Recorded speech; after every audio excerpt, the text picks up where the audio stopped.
All right. I don't care how you feel. I'm talking to the guys in this room. Mm-hmm. Just want to know what you think. Be strong with your convictions. If you feel like this is a 12-win team, say it. If you feel like this is a 6-win team, say it. We're going to go around the room, guys, and we're going to talk about our projections for the Atlanta Falcons. Win total, team MVP, maybe team's most improved player. Those are the things we're going to do. Now, we're going to record these because we record everything in radio, right. And we will play these back at some point when the season is done. And we'll see and have some fun with it. All right? But based on what you know right now, this is where we are. So I want to let the guys behind the glass go first, and then Mike. Beau, where are you at as far as win total? And if you'd like to point out a couple of games, we can do that. But obviously, I want to know what you think this team is going to do as far as total wins. 9 wins. I got them 9 wins and sneaking in with a wild card. Okay. Is there a game that jumps out to you that you feel like, all right, that's going to be one that either is a win or a loss? The opener versus Carolina is the absolute perfect place to play Carolina because this guy's never stepped on a football field. You've got the advantage over every other team they're going to play the entire season in that week. And then you play the Bucs twice, and the Bucs are going to be garbage. You don't know if Carolina's going to be necessarily garbage the second time you play them. They got a good defense still, but the first game of the season, you get the opportunity to jump out to a commanding lead, if you want to call a one-game lead. Right. But that's going to be that's a statement game right there, week 1. I'm with you. It matters. 9-7. What about the team MVP? If you had to bet on it right now. Well, not 9-8 now. 9 wins. Yeah, 9-8. Yeah, 9-8. Yeah. If you had to bet on it, the team MVP right now. So I'm a defensive-minded guy. All right. Jesse Bates. Oh, he's going to have that kind of impact? Okay. He's a good player. All right. Oh, yeah. Wow, Jesse's going to have that kind of impact. Listen, I hope so. He's going to be the reason why these defensive linemen get, what they have last year. 30 sacks in the last 2 years. All right, yeah. It's been embarrassing. Yeah.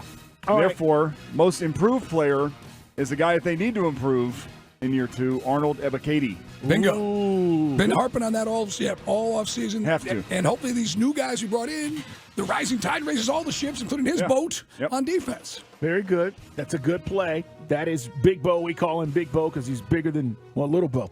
All right. Leave me out of this. I'm not going to say anything. Let's get to Turtle. Turtle, where are you at on win total? You can go game by game. Tell us what you think. Where is this team? We're talking about our Atlanta Falcons. Schedule's out. 10 wins. Okay. It's all about the first 6 weeks of the season. Panthers win. Packers win. Lions loss. Jaguars win in London. Okay. Texans win. Commanders win.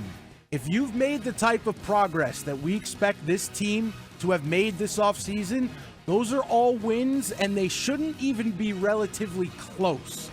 Minus the Lions, which I give them a loss. Jaguars are a decent team, and we have no idea about the Panthers. But I think the Falcons are better than the Panthers because I think 10 wins this division. Oh! So I am crowning them NFC South champions right now on May 12th. In terms of my MVP, this one's simple, guys. Bijan Robinson will come in, be 1,000-yard back, catch, 6, 7, 8 touchdowns out of the backfield from Desmond Ridder. And then my most improved player, A.J. Terrell, bounces back and has a Pro Bowl season after an uncharacteristic season last year. I like it. 10 wins, 9 wins for Big Beau, 10 wins for Turtle. Mike Bell, where are you at on this? I'm going to go with 10 wins. And the 2 games that are going to get us to 10 wins, the 2 most important games for me, some of the games that are always most important, whether we're good or bad. The 2 games with the Saints. Week 12, coming off the bye, we get the Saints and Mercedes-Benz. And then the final game of the season, it's January 7th. And that is down there in New Orleans. So if Derek Carr is going to be the guy that's going to kind of get them back where they need to be, defense, as we know, Carr, a little long in the tooth down there with Cam Jordan and company. But if we handle the Saints, we get to 10 wins. And I'm going to say on offense, I agree with Chris. Bijan Robinson was not brought here to be a role player. He's going to be the player. It's going to be on his shoulders. He's going to take the pressure off of Ritter. On defense, I'm going to throw a curveball at you. When we signed him, a lot of Falcon fans go, who? I think Caden Ellis is going to pop because it's his defensive coordinator that got him in here, and he didn't bring him here to be on the sideline. So I think Caden Ellis is a guy that may give us, maybe be the sack leader on the squad. I like what I'm hearing. All three of you believe this is a winning season. Right. This is not a 500 season. We're above 500, and therefore we will probably have a chance to get to the playoffs. Now, if we lose to the Saints, then we're in trouble. That's why my caveat was win those two, then we get to 10 wins. Well, and we know those are tough games. Right. They just always are. For me, guys, it's pretty simple. I'm with Mike, and I'm with Turtle. I like this team to win 10 games this season. 7 losses sounds like a lot, but remember, you add the extra week on. Right. You get the bye. But if we're 10-7, I believe not only are we in the playoffs, I agree, Turtle, we are the division champions. Now, the part of the schedule for me that I'm looking at that I think you just have to take advantage of is October 8th through the end of October before you meet the Vikings November 5th. And the reason is this. Texans are not going to be good. Commanders will not be good. Buccaneers, they're going to be the bottom feeders this year, guys. It's just what it is in this division. No more Tom Brady. They're going to take a step back. That's 3 dubs. And then you play the Titans. And October 29th, are you willing to tell me that Will Levis won't be the starting quarterback by Halloween for the Titans? You know that Ryan Tannehill's already on thin ice with Vrabel. Correct. So that is a situation where you could be seeing a brand new quarterback, rookie starting for the first time. By that point in the season, guys, Titans are going to know pretty early, okay? They're going to be like, hey, 4 weeks, 6 weeks in. So I think that part of the schedule, Mike, you can really take advantage of. And then you get the Vikings, and everybody says, well, listen, the Vikings to me are a regular season team. We've seen them fold in the playoffs. So even with Kirk Cousins and all the wide receivers with Jefferson and everybody they got coming back, they've added to that. That's going to be a tough test November 5th. That's why I say you have to take part of that schedule before you get to the bye. The Cardinals, that's you got at the Cardinals game before the bye. Here's where I'm at, guys. Team MVP for me, as much as I love Bijan, and you know I do, I'm going to tell you that Kyle Pitts has to be Kyle Pitts. Right on. This team has to be vertical. We have to be able to throw the ball down the field. And, Mike, the first year to go for 1,000 yards and be a Pro Bowler was great. Right. Year 2, not so much. Kyle, come off the injury and show us you're legit. We think we have 2 unicorns on this team. He's one of them. The other one's Bijan. Okay? So I'm going to tell you that Pitts is going to be the MVP. No disrespect, Drake, but he's got to step up. He was the 4th overall pick, and I know where you were. Most improved player, got to be Caleb McGarry. Okay. I like it. And do better job on the pass. Going forward, good. Going backwards, not so good. It's got to be Caleb McGarry. Yes, we run the ball really well. Is he going to be able to help us throwing the football like we need to? And if he improves, Mike, this offensive line gets exponentially better. And now we're talking about doing some things throwing the football. We're talking about the schedule with you guys at 404-726-0929. I'm starting to look ahead. This schedule is maneuverable, it is winnable, and it is a schedule that the NFL gods have blessed us with, Mike, to go to the NFL playoffs. Are you a believer? Yeah, 10. I mean, I'm not going 11. I'm going 10. I mean, 9 and 8, I think, is wild card. 10 means division. 10 means we get a home game. I'm going to go 10. I got to believe in Arthur Smith getting the most. He's committed to Ritter. We might not see it. We might not know what's going on behind the scenes, but he sees something. And I think on this show, we've always given Arthur the respect. We give him the heat when he deserves it, but I think he's evolved as a coach. I think he's got a good plan. He squeezed 14 wins out of a team with no money and no stars the last 2 years. So I'm feeling, Carl, that it's going to be a good year. But again, there's still that little lingering down the back of my mind about Ritter that I'm trying to squash. So I'm trying to talk myself into this thing with Ritter.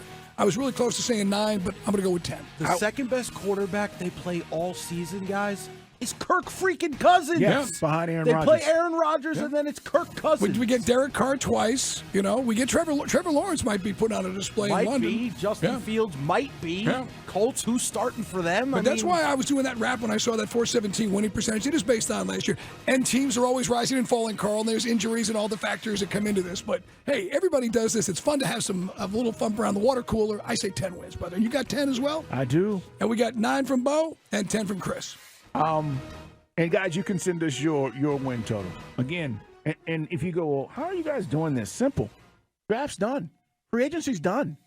I don't know what the 53-man roster is going to look like the first week of the season, September 10th. We're going to have 90 guys at camp. They'll go through their cuts because you need bodies. But at the end of the day, I can pretty much tell you what this team looks like from a personnel standpoint. I already know the 45 guys that are going to make this team, okay? If you want to get to the 53 and say, hey, there's about 2 positions that we think might be, viable, fine. But based on what we know right now, and especially with the schedule being out, Right. This is easy. You should be picking at least this team to win more than 8 or 9 games. I don't think Mike and I are being risky by saying 10 either, simply based on what Chris was just telling you about the quarterbacks. If this was Murderer's Row and we faced 6 of the top elite quarterbacks in the league, I might feel differently. But I don't. As much as I've been impressed by Bryce Young, he's unproven in the NFL, and he's got to come in and show it. And, guys, that takes time, by the way. All these great young quarterbacks, they may show flashes. You guys forget, Trevor Lawrence had a crap coach his first season. He didn't do anything. You don't know. If you're surrounded by talent like Matt Ryan in 2008, look, they kind of did what I think we're going to do here this year with Desmond Ridder. You brought in Michael the Burner Turner. It was Dimitrov's first season as GM, and Matt Ryan leaned heavily on that run game and the balanced attack and high percentage throws, and we were able to get into the wild card that year. And actually, we were a couple plays away from beating the Cardinals, who went on to the Super Bowl that season.